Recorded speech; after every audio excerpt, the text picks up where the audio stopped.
ಕಣ್ಣುಗಳೇ ತೊರೆದರು ನಿನ್ ಕೃಪೆಯು ನನ್ನನು ಕೈ ಬಿಡದು ಏಸಪ್ಪ.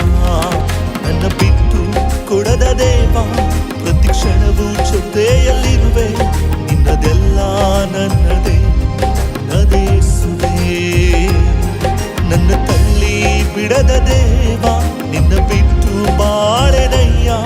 ನನ್ನದೆಲ್ಲ ನಿನ್ನದೇ ನನ್ನದೇಸುವೆ.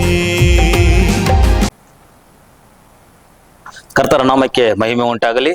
ನಮ್ಮ ಕರ್ತರು ರಕ್ಷಕರು ಬಿಡುಗಡೆ ಮಾಡುವ ಯೇಸು ಕ್ರಿಸ್ತನ ನಾಮದಲ್ಲಿ ನಿಮಗೆಲ್ಲರಿಗೂ ಈ ಅನುದಿನದ ಆಹಾರ ಎಂಬ ವಾಕ್ಯಗಳ ಮೂಲಕ ನಿಮಗೆ ವಂದನೆಗಳನ್ನು ನಾನು ತಿಳಿಸಿಕೊಡುತ್ತೇನೆ.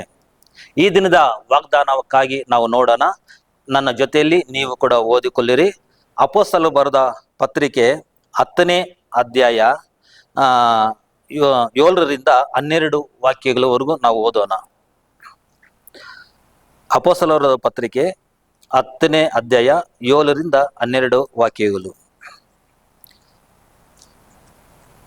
ಕೊರ್ನೇಲ್ಯನು ತನ್ನ ಸಂಗಡ ಮಾತಾಡಿದ ದೇವದೂತನನ್ನು ಹೊರಟು ಹೋದ ಮೇಲೆ ತನ್ನ ಪರಿಚಾರಕರಲ್ಲಿ ಇಬ್ಬರನ್ನು ತನ್ನ ಹತ್ತಿರ ಯಾವಾಗಲೂ ಇರುತ್ತಿದ್ದ ಸಿಪಾಯಿಗಳಲ್ಲಿ ಒಬ್ಬ ದೇವ ಭಕ್ತನನ್ನು ಕರೆದು ಅವರಿಗೆ ಈ ಸಂಗತಿಗಳನ್ನೆಲ್ಲ ವಿವರವಾಗಿ ಹೇಳಿ ಅವರನ್ನು ಯೊಪ್ಪಕ್ಕೆ ಕಳಿಸಿದನು. ಮರುದಿನ ಅವರು ಪ್ರಯಾಣ ಮಾಡಿ ಆ ಊರಿನ ಹತ್ತಿರಕ್ಕೆ ಬರುತ್ತಿರುವಾಗ ಪೇತ್ರನು ಸುಮಾರು ಮಧ್ಯಾಹ್ನದಲ್ಲಿ ಪ್ರಾರ್ಥನೆ ಮಾಡುವುದಕ್ಕಾಗಿ ಮಾಳಿಗೆಯನ್ನು ಹತ್ತಿದನು. ಅವನು ಬಹಳ ಹಸಿದು ಊಟ ಮಾಡಬೇಕೆಂದಿದ್ದನು. ಊಟಕ್ಕೆ ಸಿದ್ಧವಾಗುತ್ತಿರುವ ಅಷ್ಟರಲ್ಲಿ ಅವನ ಧ್ಯಾನ ಪರವಶವನಾಗಿ ಆಕಾಶವು ತೆರೆದಿರುವುದನ್ನು, 4 ಮೂಲೆಗಳನ್ನು ಹಿಡಿದಿದ್ದ ದೊಡ್ಡ ಜೋಲಿಗೆಯಂತಿರುವ ಏನೋ ಒಂದು ವಸ್ತುವು ಭೂಮಿಯ ಮೇಲೆ ಇಳಿಯುವುದನ್ನು ಕಂಡನು.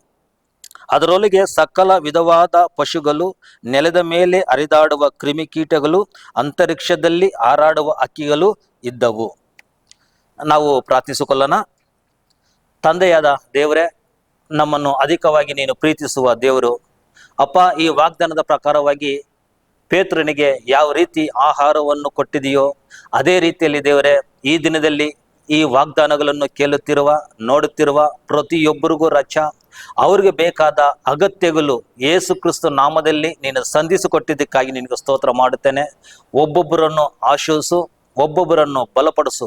ಯಾವ ವಿಷಯಕ್ಕೆ ಕೊರತೆಯಾಗಿದೆಯೋ ಆ ಕೊರತೆಗಳೆಲ್ಲ ಯೇಸು ಕ್ರಿಸ್ತ ನಾಮದಲ್ಲಿ ತುಂಬಿಸುವಂತೆ ನೀನು ಕೃಪೆ ಕೊಟ್ಟಿದ್ದಕ್ಕಾಗಿ ನಿನಗೆ ಸ್ತೋತ್ರ ಮಾಡ್ತೇನೆ ದೇವರೇ.